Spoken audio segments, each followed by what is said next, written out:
Hi everyone, I'm Ronit on the East Coast. And I'm with Cate on the West Coast, and we have a special guest. We are hopelessly unedited, and here's our guest, Rich. He's back on part two of our UFO discussion. So, as if you listen to the last episode, you remember that we ended with a cliffhanger where Rich explained to us all that is known about UFOs, and Kate actually rebuttal and asking for facts. And after the recording, actually, Rich said, "Hey, I can help you out, Kate. So go, Richie. All right, How tell Kate how you can help her." well, I'll talk about the real physical evidence you can see for yourself and the physical evidence that exists that is implied via behavior. So, obviously, if you were a congressman and you were about to submit an article, an amendment to the U.S. Constitution that had aliens in it, and you've heard reporting that these congressmen have all been briefed and been shown classified data, I mean, I would assume that your average congressman or woman would not be risking their career unless they had seen compelling evidence, right? So you're saying you don't ever see any public evidence.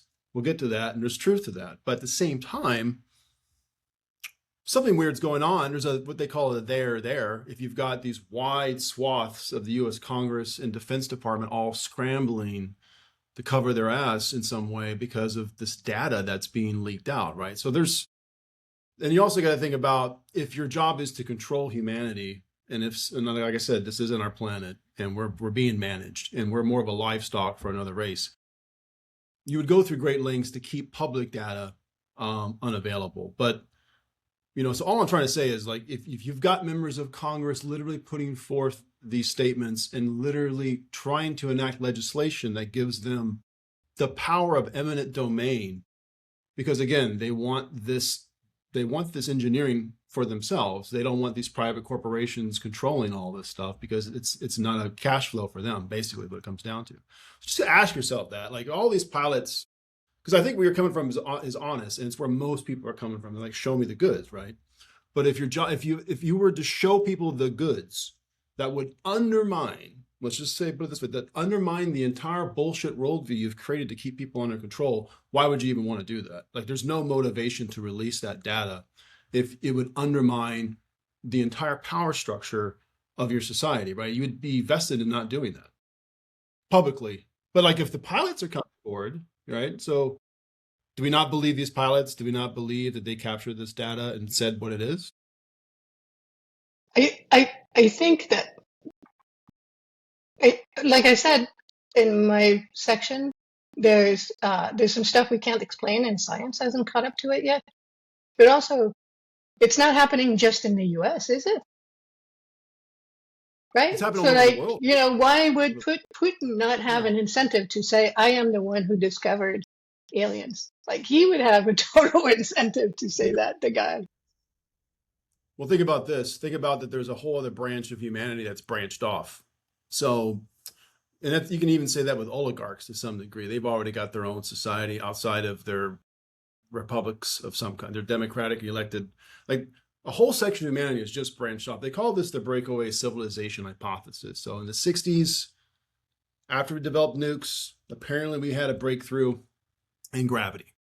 And that's what killed Kennedy, essentially, because when his first speech was about secret societies, because he knew that a branch of the US government had part of the Manhattan Project.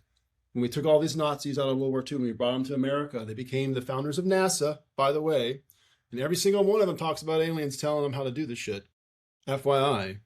But after we took all of our Nazi assets that we had funded, our American, business leaders, Prescott Bush, Henry Ford, we all funded the Nazis because Hitler was our bulwark against communism, amongst other things. And when Nazism failed, well, actually, it was all a eugenicist thing. And we'll get into eugenics because this gets into why aliens are here on Earth, because it's a DNA zoo here, basically.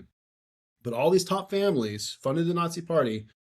When Hitler went off the map and started doing all this crazy shit and lost the war, they took all of his scientists and they brought them back to the United States and became NASA, became the deep state, because of their knowledge of occult and aeronautics. And that's what gave us the space program. And eventually, when we broke through gravity, which we were all about trying to break through gravity, and all of a sudden, all that information stopped. And another thing, Cate, you talk about physics and scientists and talk about the speed of light. You understand something that, like, this is common talk in the physics community as of right now, that the physics community was thwarted in the 50s and 60s by the CIA and sent on all of these diversion. Think about how much progress have we really made since the 60s and 70s. Like, we kind of went to the moon and we did a couple space shuttle launches. 2 of them fucking blew up. We haven't really done shit in space from a public government point of view. And if you want to know why, again, it goes back to the fact that a branch of our government that was top secret during the Manhattan Project had a big breakthrough, and to keep physicists at universities off their trail. This is not me talking about this. This is like the top physics professors will tell you this. Eric Weinstein, some other guys, they've all gone on and talked about this. And in fact, right now, if you invent any device that's 20% efficiency in terms of energy turnover, it's immediately classified under this National Security Act because, again, there's been people who've been tinkering with hydrogen carburetors and fucking zero-point energy devices, and they all wind up dead. Economically, it makes no sense to beat what we have today. Not only economically, but it undermines the structure of forcing everybody to go to work and live in this community where we depend upon fossil fuels. Because if we were to tap into what they've already tapped into, that gets into like the whole architecture of the cosmos we live in, and how so when you talk about the speed of light and stuff, there's been so many breakthroughs that we don't know about in hyperdimensional physics that completely nullify the speed of light thing. Like, it's not an issue for UFOs to travel way past the speed of light. Like, they use gravity. They've defeated gravity in some way. The kernel of what I'm trying to say is they defeated gravity in some way in the fucking 60s. I mean, Einstein already did this. Gravity is just, it's no big deal. And Kennedy discovered this, and he wanted to work with the Russians to bypass this secret society and get to the moon using conventional means.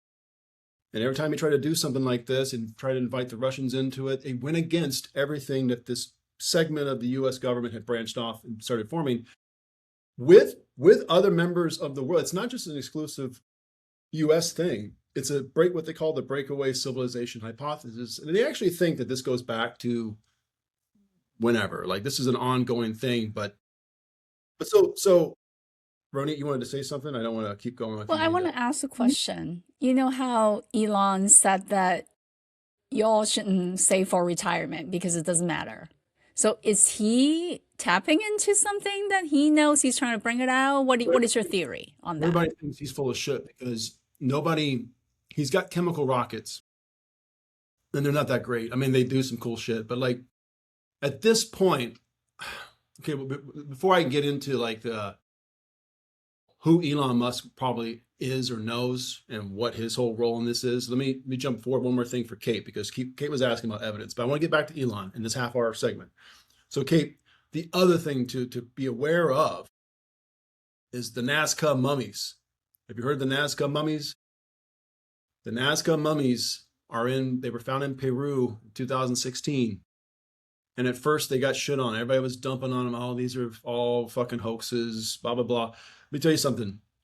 2 of the world's top forensic pathologists have gone to Peru, and they have not seen any signs of any kind of physical tampering. They were at first people said they were llama skulls that got mashed together, and there have been some spin-off hoaxes of them. But the actual specimens that they've researched, and the Mexicans and the Peruvians have all gone hardcore on this. They've all brought their top people. They have not found one thing that shows that these things aren't real. So if you want physical evidence, I think these Nazca mummies are physical evidence. So, I mean, we have traces. And then, of course, just so you know where I'm coming from, I mean, I had a UFO fly over my head in Granada Hills, Los Angeles, 3 or 4 years ago. And it was with my my bandmate guitarist at the time. It changed my life. I mean, I'd seen other things before them, and this is the first time that I'd ever seen a giant fucking craft. Like, it was right out of a fucking movie. Like it was like a Klingon bird of prey that just flew over silently. And I reported it to the authorities. I called MUFON, and nobody else saw it but me and my guitarist. But it was, I mean, it wasn't a plane, I guarantee you. So, I've seen enough physical evidence in my own life. And I just sort of look at it like, what is trending in the world around me? Where do I see the direction of physics going? And you know how humans are. Humans are not to be trusted, okay? So when there's large amounts of money involved, when there's large amounts of secrets involved, you can kind of see where things are going and why. And yeah, I think you should keep a skeptical stance. But my problem with your situation and the problem with people like you, it comes down to one thing. And it's an empathy thing. And what I've been through in the last 20 years to get to where I'm at, where I'm comfortable with the subject matter and what it might imply, took years to kind of emotionally adapt to. I think a lot of the people that aren't prepared yet are going to get this, and it's going to be kind of like, how do you emotionally regulate that? Because if you want news, Bruni, you're talking about news, upcoming UFO news. I don't know if this is going to happen. This is probably the most fringe thing I'm going to talk about today, as if nothing else is fringe, right? Trump is supposed to make an announcement soon about UFOs because, one, he's getting his ass handed to him by Epstein. So it's a great distraction. But two, there's a war going on. So you talk about, why doesn't Putin disclose? Why doesn't the Italians disclose? Because we're all competing to reverse engineer these craft to the best of our ability. Because the person who reverse engineers this UFO and it can get that quantum tech that allows them to defeat light speed, think about how it renders every other defense weapon that we have completely. You could control the planet. You could dominate every other country. So there's a weird sort of Cold War going on between all these different countries over who can take these crashed UFOs. And they've been working on this for 50, 60 years. And apparently they're still struggling, although there's been some progress. So, and listen, I can't track all of it. I don't claim to know. But I definitely, when I look at what the Senate and Defense Department people are saying, mixed with eyewitness testimony, mixed with my own testimony, mixed with the gaps in academia around our origins and where we come from, and with the paranormal experiences I've had, I just think our view of the world is very limited. And anytime any one of us attempts to kind of like try to peek around the curtain, what do we get? We get, oh, you're being a fool, you're being stupid, go back to your everyday life, which I want to do. And I think we should. I think that's our normal state, and there's nothing wrong with it. But I grew up around, listen, not to get too serious, but I grew up in a state where I grew up in a home that was not a good place to live. I grew up around predators. I grew up around drug addicts and alcoholics. And the first lesson I learned as a child was that the adults cannot be trusted. So I've always had a sixth sense about when I'm getting lied to. And I don't care sometimes, because if I can get something out of it too, I'll play along. But I think we've all been lied to take advantage of our natural resources, which is our human bodies, our spirit, our emotions, and it's not for our greatest good. So to me, the whole UFO thing is just more sort of like of a reality check for me. Like, what is going on and why? And what am I to gain out of it? Well, not much if I keep just playing along with the story. So that's why I'm so crazy about all this, because I know I'm being lied to. And I'm not saying it's all true. And you shouldn't either. But as the curtain goes back, some of you guys, you just might want to be more open to what might be happening, because if you get dumped on and when they start telling you that the reason why they're eating children and raping and murdering them is not because they're bored and just because they need something eccentric to do, it's because they're tapping into energy from higher dimensional planes to manipulate reality in ways that are almost biblical. That's not something your average human who's in a secular government, who's not a hardcore Christian, is going to want to accept. And how do you square science with that, right? And like, what's going to happen is you're going to fight it, or people are going to fight this at first, And it could make them vulnerable, in my opinion. It could make you, if you can't acclimate quick enough to this information as it continues to come out, because it's not going to end. We're not going back to the 90s, I'm afraid. And so I try to keep my friends, I give them my crazy speech like I'm giving right now, just so like, hey man, just dip your foot in the pool a little bit and ask yourself, what if the human story is just not quite what we've been told, and what can you do, if anything, to like, not let it blindside you badly.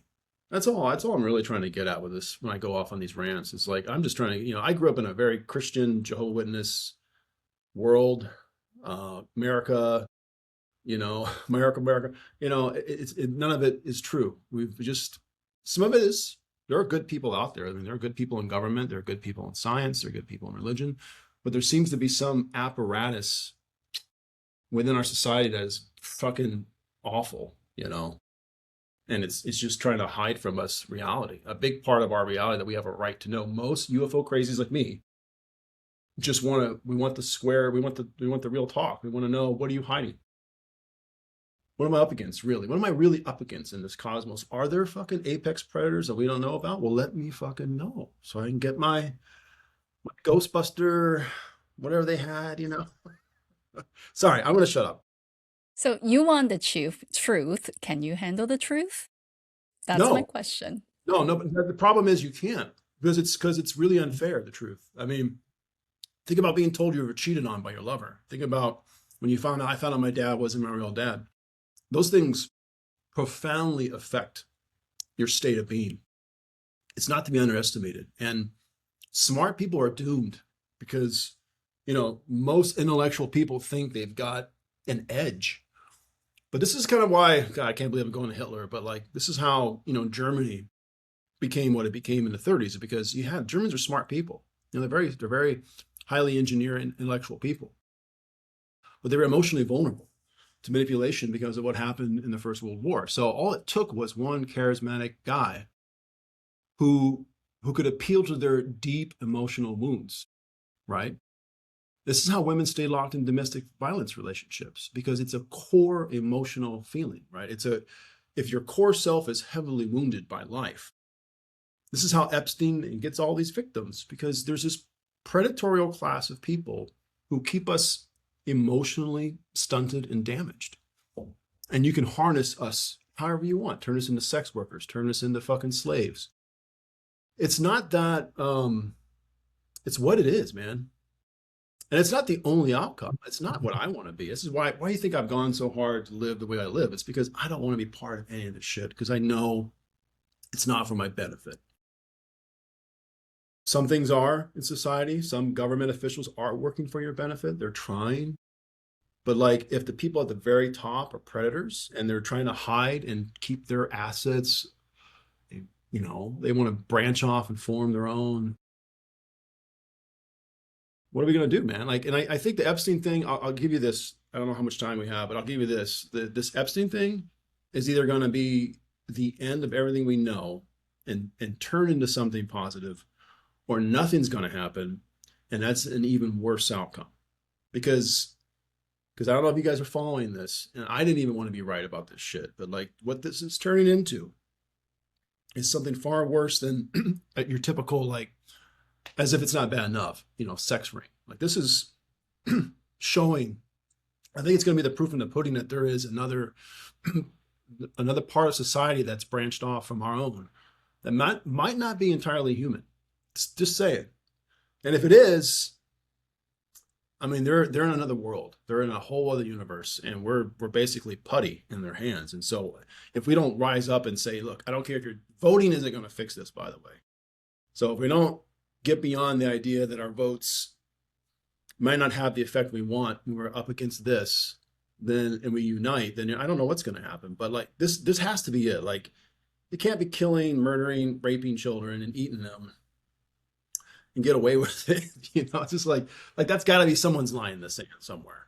Whether you're Republican or a Democrat, like that's. And also, you got to ask yourself, why would people do that? Like, I'm gonna stop talking, because then I'm getting into like the real esoteric shit. But like, again, it's just, I think I'll stop talking. But Kennedy's death in 2001 are like little markers as to when we stopped being what we thought we were, and slowly have been getting farther and deeper into this reality where, as much as we're good people, the architecture of our society and our world is not run by us. We're not the ones running it. Like, we vote for these other people, and they're getting sucked into something that's far more sinister than we ever imagined because of the way secrets work, because of the way governments work. And sometimes you just got to like shake it all out and rebuild it, right? But like, I don't know if people have the stomach. A lot of people are just so stressed, they don't want to deal with this. They want to tune it out. We go back to our 5th grade science class and our ABCs. I don't blame you. So, Cate, you are unusually solemn. I'm sorry, I'm talking too No, much. no, no. I just want to hear, what are your thoughts? You're very quiet. Put Richard in a straitjacket. That's her thought. No, Rich, we're all entitled, right, to think the way we think, Yeah. and there's no reason why the way you think is not the right thing. It just happens to be a little bit farther in thought, I guess, than where I'm at. To me, it's about power and money. Absolutely. Yeah. So somebody wants power, they have money, they can do anything, right? So I agree with you that where the powers that be is way more sinister than anything we ever thought about, right? And I think it's proven to be true. Right now, it's happening. And there isn't much we can do individually, but hopefully collectively we can make a difference. What's happening in I certain hope so. I cities hope so. in the US is showing that there is resilience and there is desire to make a positive change out there. So I just, to me, it's about power and it's about money. Money gives you power. People want more of it, and where does it stop? I don't know. How much money can you have before, you know, before you've had enough? Like, I don't know. Well, that's they So call it fuck you money. They call it fuck you money. Once you get to a certain point where you've got what's called fuck you money, you're not even part of the human race anymore. You're in some other world, like where everything is costs nothing to you. You can afford to do whatever you want. And like, when you talk to people, I've met people that are really super rich like that, and they're just not thinking like we do at all. They don't worry about bills. They don't. And so those people spend enough time alone on an island somewhere, God knows what. And they run out of board games. No more to twist. We lost our Twister. Monopoly's boring. Let's start being cannibals. I don't know. Like, maybe they're just bored rich people. But it's kind of my whole point, without getting into the weird stuff, is that I think people are starting to see the fractures in our world where this group of, let's say, extremely rich people have branched off, and they've created a situation for us that's untenable, really, and we shouldn't be just living in it because it's not for our own I good. think And I think in the US it's already happening, right? Like we've got political shit happening that's driven by people having money. that's exactly what it all Yeah. comes down to. Yeah. Yeah. It's Everybody's just, got some sort of a price to do some sort of a nasty yeah. thing, and Yeah. So, so we're not going to get into politics. I understand. So yeah, no. So, food for thoughts, and you guys can think about the information that's shared by Rich, and I think Cate gave some really good rebuttal that to add more to what we need to think about. So, I am the goofy one. There's about 6 minutes left indubitably, to the segment. I really want to know what Rich think Elon knows and what he is. So, Rich, can you give me a short version? Wrap it up in about 5 minutes. I think Elon started off thinking he could figure everything out, and he was the man. He had his daddy's money backing him, and I think he walked into something he wasn't prepared to walk into, and now he's trying to walk back from it. I think he's been read into the programs. He knows there's a secret space program. He knows there's competing technology that's already out there. And that's why he went from the whole Mars to the moon thing. Now he's already like scaled back his ambition to go to Mars. I think these people are afraid. I think people like him and other world leaders eventually get that conversation. They get that there's a joke actually, that a famous comic used to make about how all presidents, Bill Hicks, when they get elected, the first, I don't know if you guys heard this joke, but whenever they get elected, they take them into a room with some guys smoking cigars in the shadows. They bring out an old 8mm movie projector, and one of the guys yells, "Roll tape." And when the tape rolls on the screen, it's a point of view of the John F. Kennedy assassination taken from the second shooter on the grassy knoll. And then the film stops, and the guy goes, "Any questions?" And so what I'm implying is that I think Elon started off ambitious and naive, but I think he's been read into like what's really going on, and now he's a lot more cautious. I think he's at this point he's just another pawn in that system who doesn't, I don't know, who doesn't really know what to do, what to make of this stuff. He's just trying to keep his business alive. But I think he knows far more, obviously, and I think he's waiting to see what happens with the Epstein shakeout. So when he said that young people shouldn't save for retirement because AI is going to take over everything, nobody needs to work, you're going to have a great life. What do you think about that comment? I think he's an idiot because the problem with all of that is that he's got an exit strategy if it doesn't go right. This is the whole problem I have with him and the whole remodeling Social Security. It's like, great, there's all kinds of corruption. You want to go after what the old people are living off of? Okay, what if you break it? Like your ass is covered. All these guys in politics are talking about draining the swamp. I'm not a Republican and I'm not a liberal, but I know when rich kids have gotten bored and now they start dicking around with this stuff. And it's like, that's great. It's so cool that you're so altruistic. But here's the thing, Bucko. You've got billions of fucking dollars. So if the old ladies can't cash their Social Security checks, what are you going to do? Like, so they got no skin in the game. So I don't really care what they think because they're going to say this shit. And if they F it up, they're on a plane to some remote island somewhere where they got a bunker and 20 years of supplies and servants. So they say this shit, but to me, if it doesn't pan out, they're not at risk for anything. So it's just like we're part of this rich person's little project. I don't want anything to do with it. I think the problem is that the AI will take over and we're all going to get F from it because we don't have a way to make money in the current structure. And if we're all dependent on UBI, which I don't think is a bad idea, we're all regulated to whatever system the rich kids make for us. So, and also, what is the nature of human consciousness, the afterlife? We haven't gotten to all that yet. So he's a tech bro with way too much power and not the brains. Like, where are the Mother Teresas of the world? That's kind of what I've always said. Like, whenever you see these photos of like Zuckerberg sitting there at a congressional hearing, he's just some pasty white kid from fucking wherever.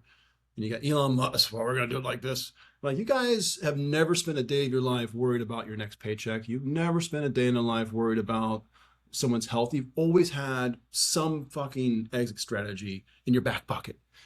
The rest of us, no. So I don't really care what any of the tech bros say because they're just not living our lives. They're not coming from our perspective. They don't have any skin in the game. Good luck. But they're all just a bunch of nerds, in my opinion, who don't have the greater goals of humanity figured out in any way. Again, like, where's Mother Teresa? Anybody seen Mother Teresa? Like, where are those people? Where did they go? Where did the Gandhis go? Where did you know what I mean? Where did the people who cared about everything, where'd they go?